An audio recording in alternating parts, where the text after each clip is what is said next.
حضرات گرامی قدر جناب شہزادی کونین کی ذات والا صفات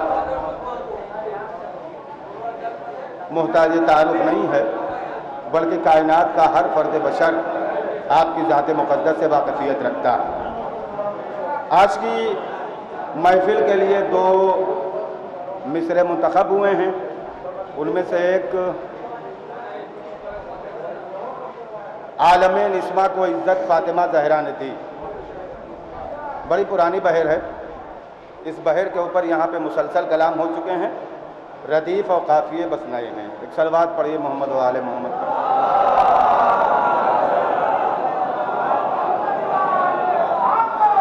دوسرا مصرعہ ہے شہزادی رسول کی آمد جہاں میں ہے۔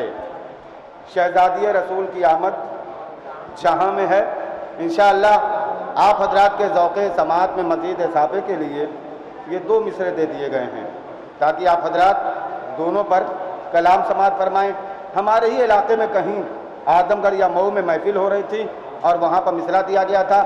ایک بہت ہی بڑے ماشاءاللہ مومن وہاں پر بیٹھے ہوئے تھے اور پھر اس کے بعد 2-3 گھنٹے مسلسل بیٹھے اور انہوں نے یہ دیکھا کہ سب کے سب ایک ہی مصرعے پر پڑھ رہے ہیں، تو اس کے بعد وہاں سے وہ کھڑے ہوئے اور کھڑے ہونے کے بعد کہہ رہے ہیں کہ چلو بھاگ چلیں، اس لیے کہ کوئی شاعر نیا نہیں پڑھ رہا ہے، سب ایک ہی پڑھ رہے ہیں۔ تو مصرعے کی چاشنی سے جو افراد واقفیت نہیں رکھتے، ادبیات سے جن کا تعلق نہیں ہے، تہذیب شعر و سخن سے جو واقف نہیں ہیں اور آشنا نہیں ہیں، ظاہر ہے عزیزان محترم ان کے لیے یہ شعر و سخن بہت سنگین وادی ہے جس میں بہت سنبھل کے قدم رکھنا پڑتا ہے۔ یہ وہ شاعر جو اہل بیت اطہار کا کلام لکھنے والے ہیں، شاعری کرنے والے افراد ہیں، ان کے لیے حقیقتاً معصوم کی حدیث ہے الشعراء سفراء اللہ۔ یہ شاعر فقط شاعر نہیں ہیں بلکہ یہ اللہ کی طرف سے سفیر بنائے گئے ہیں۔ توجہ، یہ سفیر بنائے گئے ہیں، خدا کی سفارت جسے دستیاب ہے اسے شاعر محمد و آل محمد کہتے ہیں۔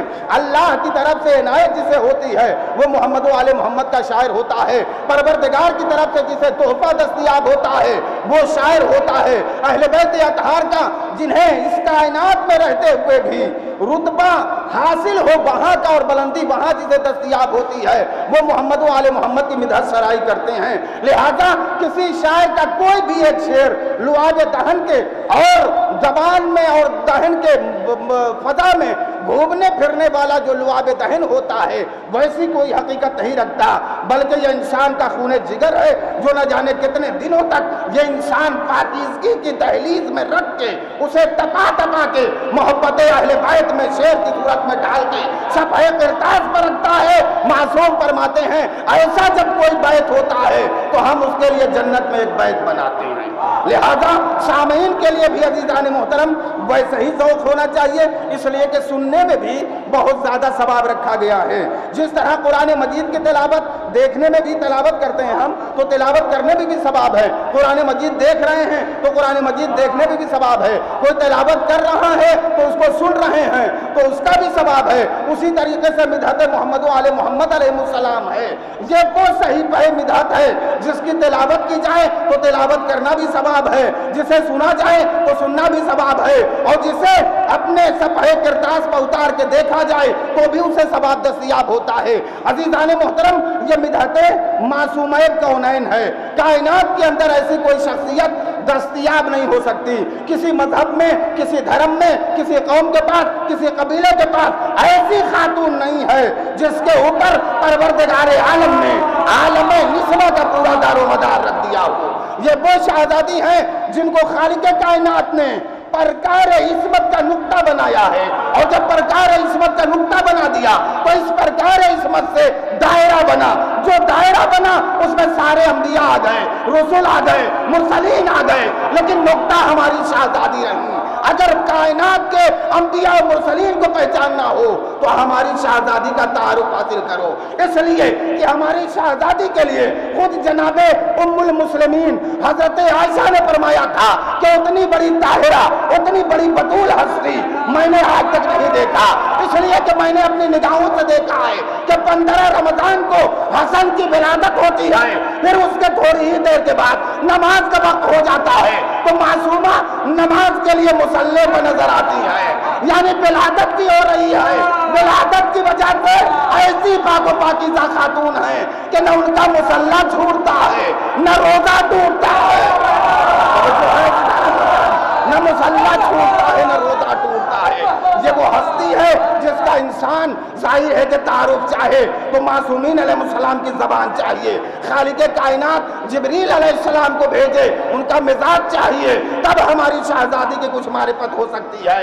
وہاں سے جبریل آئے ان کے دروازے پر اور آنے کے بعد خدمت گزاری کریں تو فاطمہ کی کچھ معرفت ہو، وہاں سے رضوان آئے اور لباس ان کے بچوں کو دستیاب ہو، تب صدیقہ طاہرہ کا کچھ تعارف حاصل ہو۔ ہم اور آپ انہیں نہیں پہچان سکتے، جب نہیں پہچان سکتے تو کم سے کم کوئی نہ کوئی رات ایسی منتخب کرو جس میں صرف اور صرف شہزادی کا تذکرہ ہو، اس سیدہ عالمیان کا تذکرہ ہو کہ کائنات میں ان کے جیسی کوئی ہستی نہیں۔ حضرت مریم کو دیکھا جائے تو وہ طواف کر رہی ہوں، سارہ کو دیکھا جائے تو وہ صدقہ نکال رہی ہوں، آسیہ کو دیکھا جائے تو وہ جوشن پڑھ رہی ہوں، اسی طرح تمام خواتین کائنات کو دیکھا جائے ہماری شہزادی وہاں ان کے جھرمٹ میں بیٹھی رہیں، ہر انسان دیکھتا ہوا نظر آئے، ہر شخصیت دیکھتی ہوئی نظر آئے، ہر آنکھ دیکھتی ہوئی نظر آئے، اور دیکھنے کے بعد یہ بتائے کہ معصومہ جیسا مرتبہ کائنات میں کسی انسان کو دستیاب نہ ہو سکا۔ مردوں کی ہدایت کے لیے قدرت نے 1,24,000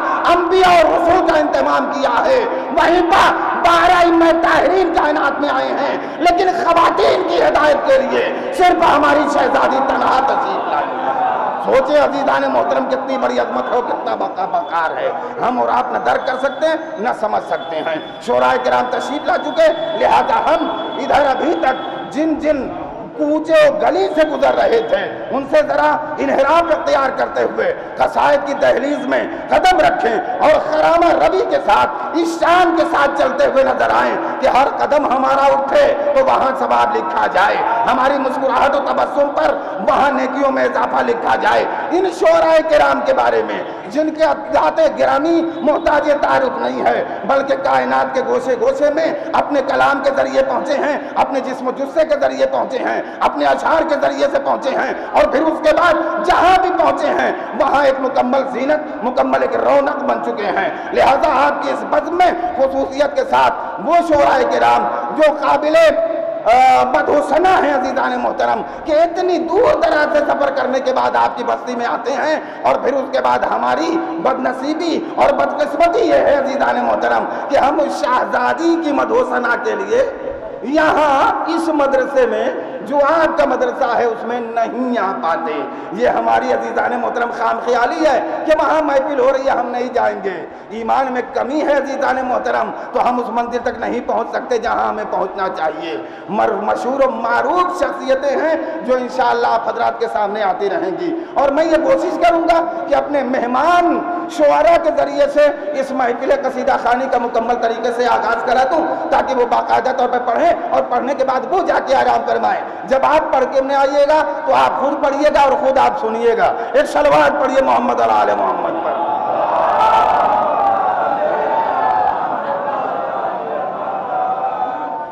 محافل کے صدر اور سرپرست اور ارکان کو یہ چاہیے تھا خود مجھے یہاں پر کھڑا کر دیتے ہیں، اور ظاہر ہے کہ میں صبح تک تو بول ہی لیتا ہوں، کوئی دقت بھی نہیں ہوتی میرے بولنے میں، بشرطے کہ یہ مائک وائک جو ہے یہ اپنی کارستانی نہ دکھائے۔ 2-4-10 منٹ بولنے کے بعد میں نے اندازہ لگایا کہ اس میں شعرا پڑھ نہیں پائیں گے، اس لیے مائک کو نہایت اہتمام کے ساتھ ترتیب دیجیے، اور مائک کا کمال یہ ہوتا ہے کہ بولنے والا دھیرے سے بولے اور آواز تیز نکلے۔ توجہ، میں 2-3 برس سے عشرہ پڑھ رہا تھا بھاؤ نگر میں، ہمارے بہت ہی قریبی عزیز دوست مولانا مرتضیٰ صاحب تشریف لائے ہیں جو 2-3 زبان سے تقریباً واقفیت رکھتے ہیں۔ انشاءاللہ آپ کے سامنے وہ بھی کلام پیش فرمائیں گے اور آپ حضرات انشاءاللہ محظوظ ہوں گے۔ وہ واقعاً اور حقیقتاً دوست ہیں، علم پسند بھی ہیں، اور اس وقت ہمارے اس جائز کے اوپر عظیم ترین شخصیت، واقعی محترم شخصیت برادر علام حجت الاسلام والمسلمین علی جناب مولانا صدر حسین صاحب قبلہ زیدی کی ہے، جن کے توسط سے آج نہ جانے کتنے افراد زیور علم و عمل سے مالا مال ہو چکے ہیں، اور وہ سرزمین جونپور سے آگے بڑھنے کے بعد دوسرے ممالک میں خدمت خلق میں مصروف ہیں۔ عزیزان محترم، یہ ادارہ ہیں، اس لیے میں نے ایک جملہ تعارف کا کہہ دیا، ورنہ حقیقت یہی ہے کہ اتنی عظیم شخصیت کا تعارف سورج کو چراغ دکھانے کے مترادف ہے۔ میں جلدی جلدی بولنے کا عادی ہوں، انشاءاللہ سمجھا بھی لوں گا، گھبرائیے گا نہیں۔ پھر اس کے بعد منزل یہ پہنچتی ہے کہ شہزادی کو کون پہچانے اور کس طرح سے ہم پہچانیں؟ معرفت ہے؟ ایک سوال ہے میرا، جتنے افراد آ چکے ہیں ان سے، اور جو نہیں آئے ان کا خاص طور سے ان سے پوچھ لیجیے، جا کے پوچھئے گا، واقعی مجلسوں میں شہزادی آتی ہیں؟ آتی ہیں؟ سید کونین آتی ہیں؟ شہزادی عالمیان آتی ہیں؟ توجہ عزیزان محترم، مخدومہ عالمین آتی ہیں؟ آتی ہیں؟ ایک پردھان کوبا گنج کا اٹھ کے چلا ہے تو کتنا مجمع ہو جائے گا، جیسے خود آپ نے پردھان بنایا ہے۔ توجہ ہے عزیزان محترم، کتنا ایک پردھان اٹھ کے چلا ہے، خوب اٹھیں گے پرفیوم لگا لگا کے، یہ سوٹ وہ بوٹ اور اطمینان کے ساتھ چلیں۔ ارے پردھان دیا رہے، چاہے موقع ملے چاہے نہ ملے مصافحہ کرنے کا، اچھک اچھک کے دیکھیں گے ہمارے جیسے ناٹے ہوں گے تو۔ توجہ ہے؟ ارے سرکار نظر پڑ جائے نظر پڑ جائے نظر پڑ جائے، پردھان جی آ رہے ہیں، ہے نا؟ اس خاتون جنت اور خاتون قیامت کی محفل برپا کیا آپ نے، جس کے لیے فقط شعرا پڑھتے نہیں ہیں بلکہ حدیث ہے کہ جہاں بھی پرچے ادا و پرچے میرا بچھایا جاتا ہے وہ شہزادی تشریف لاتی ہے۔ اب اگر ہماری آنکھوں پر بغض و حسد و کینہ و دشمنیوں و عداوت کا پردہ پڑا ہوا ہو اور ان کی زیارت نہ ہو پائے تو یہ ہماری کمی ہے، ان کے آنے میں کوئی کمی اور نقص نہیں ہے۔ لہذا عزیزو، ایمان کو تازہ کرو، یقین کو جلا بخشو، اور پھر اس کے بعد شہزادی کی محفل کرو۔ آؤ تمہارے حوالے شاعر کو کروں اور گزارش کروں تمام شعراء سے کہ جتنے بھی آ چکے ہیں وہ آئیں اور آنے کے بعد مجھے بتا دیں کہ ہم آ چکے ہیں۔ توجہ یاد رکھیے، جب بھی کوئی آتا ہے عزیزان محترم تو بتانا پڑتا ہے تاکہ اذان بھی کہی جا سکے، اقامت بھی کہی جا سکے۔ صلوات پڑھیے محمد اور آل محمد پڑھیے، محسوس کریں بزرگ بتاتے ہیں۔ سب سے بزرگ ترین شاعر حضرت حیدر بھارتی، جو واقعاً اور حقیقتاً اس مدرسے کے بہت عظیم رکن، بڑی خدمت انہوں نے کی ہے، ابھی تک خدمت کر رہے ہیں۔ باہر جگہوں کے اوپر میں نے خود دیکھا ہے، میری نظامت میں بھی انہوں نے پڑھا ہے، اب تو میں نظامت کرتا ہی نہیں، اس لیے کہ نظامت امامت میں تضاد پایا جاتا ہے۔ توجہ عزیزان محترم، اس لیے نہیں کرتا، یہاں شرف آپ حضرات دے دیتے ہیں تو بول دیتا ہوں۔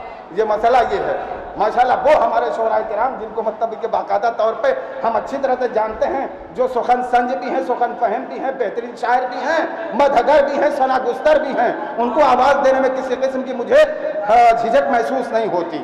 لہذا ان کا ابھی آپ نے غیر طرحی کلام سنا تھا، میں انہیں آواز دوں اور اس شعر سے کہ اے ذوق مدد کر در مولا پگرا دے، اے ذوق مدد کر در مولا پگرا دے، دربا کہے اٹھ میں کہوں اٹھا نہیں جاتا۔